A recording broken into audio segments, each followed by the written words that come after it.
Hello, my beautiful rock stars. It's your girl Rocqi, your revolutionary hippie from LifeIsRocqi.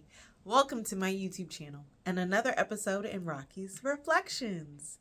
And also, if you haven't noticed, on my Facebook blog, Life is Rocqi, spaces in between the words, I also do Rocqi's Reflections. They're more so with polyamory moments and mommy fever moments, but occasionally I also do Rocqi's Reflections. And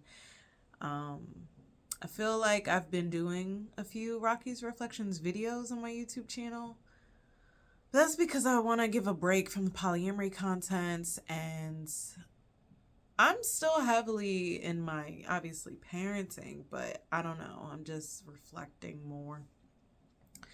So this is one of those. This is also one of those I need to record for the week, and I don't feel like doing other content. So here we are.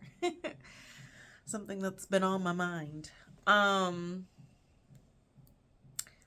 So recently I was creating a presentation as I'm a clinical supervisor to associate therapists. So I was creating a presentation on Into Therapy. That's NTU Therapy. And it's basically within an Afrocentric worldview relating to, specifically Black American culture, but I guess the diaspora as well. And it was talking about this concept of harmony and how, like, we're in alignment within and alignment without. And it really made me start reflecting, because that's how the universe works. Everything starts lining up synchronicity. Synchronicity? I don't know the word. Y'all know what the word is. But, yeah. And, I'm just like, do other people notice this? So that goes to the question of, do you follow your spirit? So I'm a writer. So I write for my spirit. So it's basically, I just get a stirring inside. I'm quiet enough to hear it, and then I listen to it. And with poetry and fiction, it just flowed freely. I have realized that trauma definitely blocks the connection to your spirit. Your environment can definitely block the connection to your spirit. But if you're quiet enough, if you're still enough, if you create an environment that allows it to come, you can hear it. Now, if you have experienced trauma, sometimes it's hard to tell, like, what is your spirit? What is fear? What is a trauma response? Like, it's hard to decipher that. Fortunately, I haven't had, I have trauma, but not significant enough that I can't trust my spirit. So learning to trust your spirit is a different chapter. But as far as hearing it and following it, so definitely in my youth, as far as writing, I don't think I started hearing my spirit rather until college. Like, I knew I was going to HBCU, but that had less to do with my spirit and more like my mind was made up. I went to a white school for 8 years. I was going to HBCU. So yeah, that was more of a logical decision. But in college, I think first it happened with spirituality. So Pocahontas came out when I was, I don't know. I'm a 92 baby, so it came out in the 90s. So do that math. And then Avatar with the blue indigenous people came out in 2009. So I was either a junior or senior in high school. And then Atla, the Avatar of the Last Airbender, came out in 2006 when I was entering high school. And then Legend of Korra came out when I was in college. So those are definitely crucial to my spirituality. And I think I just finally was away from a Christian environment and just free to explore myself. So I started discovering that. As you can see, I have the Hindu which stands for peace. So I don't even believe in any one thing now. I believe in a little bit of this, a little bit of that, and I call myself spiritual. So I followed that. I followed, like, I'm not a Christian, let me explore what else I believe. So I believe in energy and the fact that it continues, in this world, no matter if it's human or if we die, like it's energy. Um, and then energy exists outside of humanity. So that part. And then also spirits being within nature, because again, energy. Um, and then when I came to Oakland, that's when I added on ancestral worship. But going back to college. So I think that was the first time like I allowed myself to explore that. But I think the second time was really, well, going into the marriage and family therapy field for sure. But was when I decided to move across country to California. California was calling my spirit. It was like, it felt right to me. It just felt right.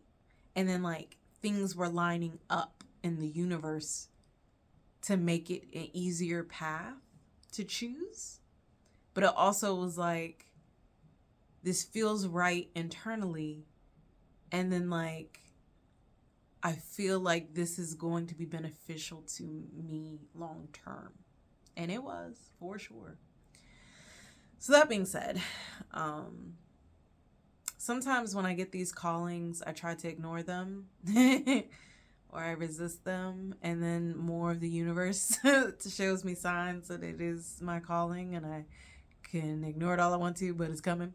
So then I'm like, all right, let me follow it. And then it turns out well. So that being said, I'm going back to practicing therapy with a specialization in polyamory and ethical non-monogamy, as well as pregnant and postpartum women. And I have a much better relationship with documentation and paperwork than I did the first time around. So that's helpful because that was part of the resistance. I think I'm still nervous and fearful of burnout, which happened last time because I specialize in trauma, depression, anxiety.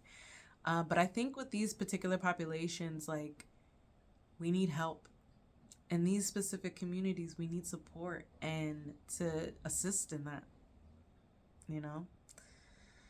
But this is just me rambling just to have a video, which we already have 7 minutes. So here we are. But yeah, tell me, what is it like to hear your spirit? Do you listen to it? Do you follow it? What has your spirit told you? My spirit tells me what's good for me, like long-term good for me. And it's more like life decisions that it really be talking. And then it's like, not only does it feel right, but I feel pulled. I feel pulled in a certain direction. And then again, the universe just keeps showing me signs after signs that I'm being pulled in that direction. Yeah. So this was me reflecting, and I'm not even high. I wish. That really taps me into my spirit. But here's a video for y'all, just so I can continue with this algorithm and hopefully get monetized one day. We'll see. But yeah, at this point, it's like, another thing that's been calling my spirit is moving back to the East Coast.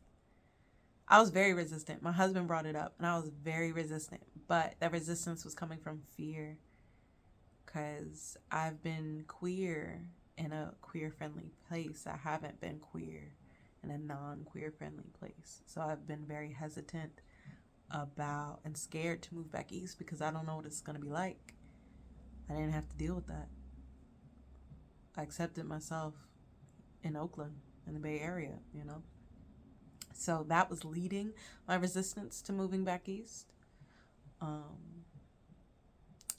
I've since, again, the signs kept presenting themselves. Especially now. The signs are really like, oh yeah. It's not a question of when or if, it's a question of when.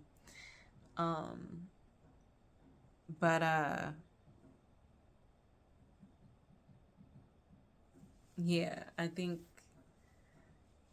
I just had to come to terms with, I'm secure in myself now.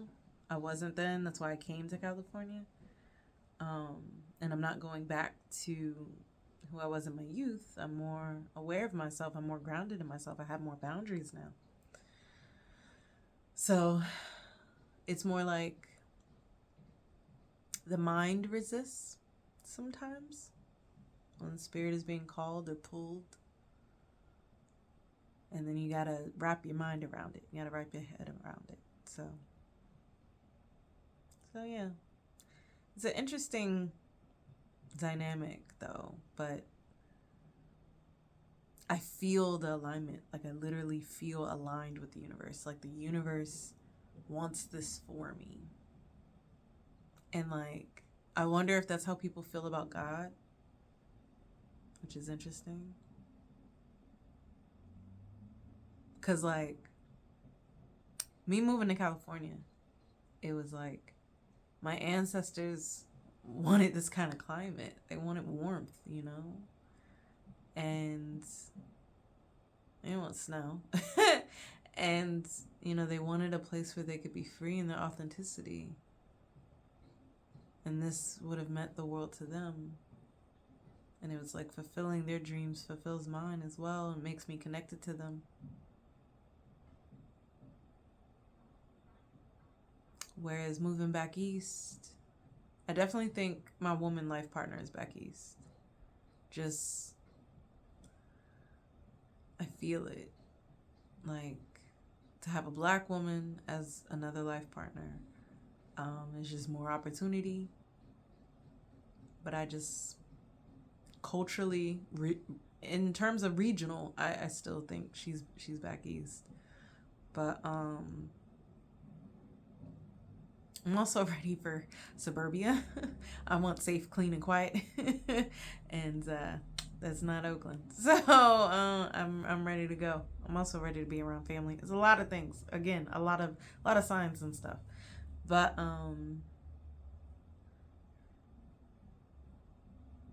yeah, I don't know. It's an interesting thing. But all right, I rambled enough. Let me know your thoughts in the comments below. What does your spirit tell you? Do you follow it? Do you trust it? How can you build a better relationship with it? Yeah, let me know. Take care of you. Light and love.